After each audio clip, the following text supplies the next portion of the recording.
Les 12% d'inflation, c'est pour toute l'alimentation. Or, en fait, sur les catégories de la population, on n'achète pas les mêmes aliments.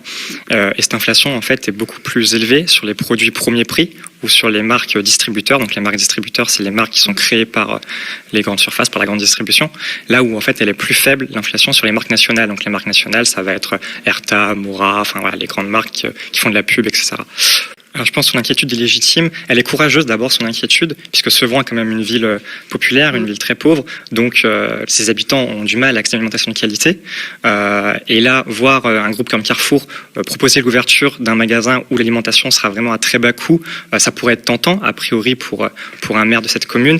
Et il a le courage de dire que non, c'est pas le bon système, c'est pas le bon modèle à valoriser. Cette course au bas prix, il a compris qu'en fait, elle pénalise tout le monde. Elle pénalise les producteurs agricoles, forcément, puisque si on ne rémunère pas leur production au juste titre, elle pénalise les travailleurs de la grande distribution, les travailleurs des filières, qui eux du coup ont des conditions de travail très dégradées, des salaires très bas, et elle va au fait dévaloriser aussi les consommateurs qui au final vont accéder à des produits alimentaires, mais des produits alimentaires de quelle qualité, une qualité très médiocre, qui est pas bon pour la santé, qui est pas sain et qui est pas bon pour la planète. La grande distribution s'est imposée dans le pays en proposant comme ça ce modèle de on casse les prix, on casse en même temps le commerce local, forcément.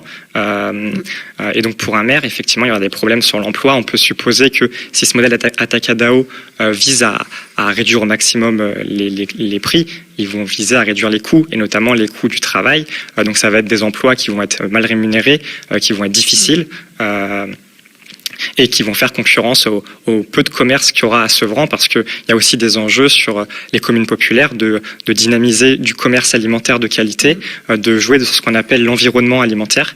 Donc l'environnement alimentaire, c'est pouvoir accéder proche de chez soi à des commerces de qualité, à des commerces où l'alimentation est accessible et durable.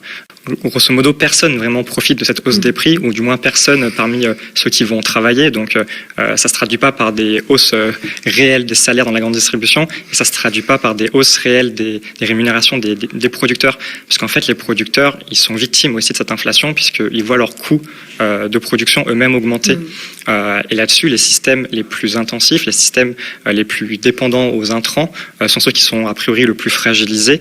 Par exemple, on peut voir que la tonne d'engrais azoté, le prix augmente, il explose même, il augmentait déjà avant la guerre en Ukraine. Depuis, c'est énorme aussi, puisqu'il faut du gaz pour produire les engrais azotés, par exemple. Il est passé de 230 à 845 euros. Ça dit qu'en fait, on a des objectifs de souveraineté alimentaire, par exemple. On se rappelle de la phrase de Macron pendant le Covid, déléguer notre alimentation aux autres est une hérésie. Enfin, c'était quelque chose dans le genre. On voit bien pourtant, ils ne se dirigent pas vers sortir de cette modèle-là. Il faudrait favoriser des modèles de production agricole qui sont autonomes, plus économes. Et ça, c'est pas la voie qui est choisie. On est plutôt sur une voie où on va faire une agriculture qui est apte à exporter. Donc ça a des grandes filières qui vont être prêtes à aller conquérir des marchés à l'étranger. Par exemple, la réponse après la guerre en Ukraine, la stratégie, c'était presque de récupérer les marchés internationaux que l'Ukraine allait perdre du fait de la guerre. Donc nous, on va aller les récupérer, alors que c'est pas la logique à avoir. C'est se rendre plus dépendant de l'étranger en faisant ça. Il faut au contraire se rendre moins dépendant et du coup promouvoir une agriculture plus souveraine, parce que plus économe et autonome. Exactement, ça résume bien l'ambition du gouvernement sur ces questions d'accès à l'alimentation. Où finalement, plutôt qu'avoir une action publique, des politiques volontaristes, on délègue ça à la grande distribution, on délègue ça aux hypermarchés, aux supermarchés.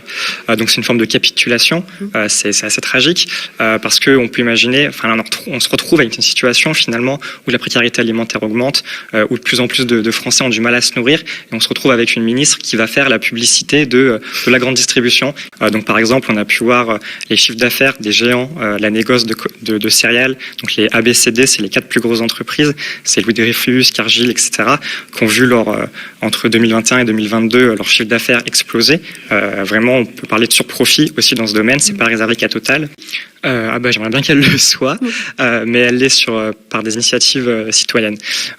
Pour expliquer un peu ce que c'est la sécurité sociale alimentaire, donc la SSA, en fait, c'est une proposition qui est portée par un collectif d'associations comme le réseau CIVAM, le réseau Salariat, la Confédération Paysanne, etc. Donc ces associations-là, elles proposent en fait d'étendre la sécurité sociale sur les questions d'alimentation. Donc c'est assez novateur, c'est assez puissant, car ça permettrait de créer un droit à l'alimentation, de progresser vers une démocratie de l'alimentation. Concrètement, ça veut dire qu'on aurait une carte vitale finalement, comme une carte vitale, mais qui permettrait d'acheter de l'alimentation. Elle permettrait d'acheter des produits qui seraient conventionnés démocratiquement. Et ça, c'est important. C'est pas au gouvernement qui dirait bon bah ça vous pourrez acheter ça avec votre carte d'alimentation. C'est pas la grande distribution qui dirait vous pourrez acheter ça avec votre carte d'alimentation. Non, ce serait un conventionnement démocratique. Donc ce serait choisi démocratiquement. On se mettrait d'accord sur des listes de lieux de distribution ou de produits qui pourraient être achetés avec cette carte de l'alimentation. Elle serait financée par une cotisation. Donc comme la sécurité sociale à son origine, donc financée par les travailleurs, qui comme ça permettrait de pouvoir distribuer la somme de 100 € par mois ou 150 € par mois, ça dépend des modèles. Et enfin, le troisième pilier fort de cette proposition, c'est qu'elle est universelle. Et ça, c'est important. C'est pas une mesure qui est pour les pauvres et que pour les pauvres. C'est une mesure qui est pour tout le monde. Comme la sécurité sociale et la santé, tout le monde a une carte vitale. Même les enfants de Bolloré, ils peuvent aller chez le médecin, ils donnent la carte vitale, ils paieront pas le médecin. Là, c'est pareil avec cette carte vitale de l'alimentation. Ce principe universel est très très important. Parce que si on reste sur des mesures réservées qu'aux plus pauvres, c'est des mesures qui sont stigmatisantes, qui peuvent un peu développer un sentiment de ressentiment pour ceux qui n'en bénéficient pas, etc. Donc c'est un critère qui est important. Donc c'est une initiative citoyenne et qui n'est pas discutée avec le gouvernement, avec les institutions? C'est une proposition, la SSA, qui actuellement n'est pas mise en œuvre, puisque ça devrait être mis en œuvre au niveau national. Le gouvernement se montre assez sourd à cette proposition. Forcément, il est en train de détruire la Sécu, il ne va pas la reconstruire sur d'autres thématiques après. Il faut savoir que quand même le CNA, donc le CNA, c'est le Conseil national de l'alimentation, en fin 2022, a émis un avis appelant à expérimenter la SSA. Donc ça, c'est intéressant de voir que ça progresse dans des arènes plus institutionnelles. Et ensuite, il y a des expérimentations locales qui se développent. Par exemple, ce samedi, à Montpellier, il y a eu le lancement d'une caisse alimentaire commune. Donc à Montpellier, il y a eu un comité citoyen, donc des citoyens de Montpellier qui se sont réunis et qui ont lancé cette caisse. Donc cette caisse, elle permet de distribuer 100 € par mois à 400 personnes pendant 1 an. Donc c'est une expérimentation.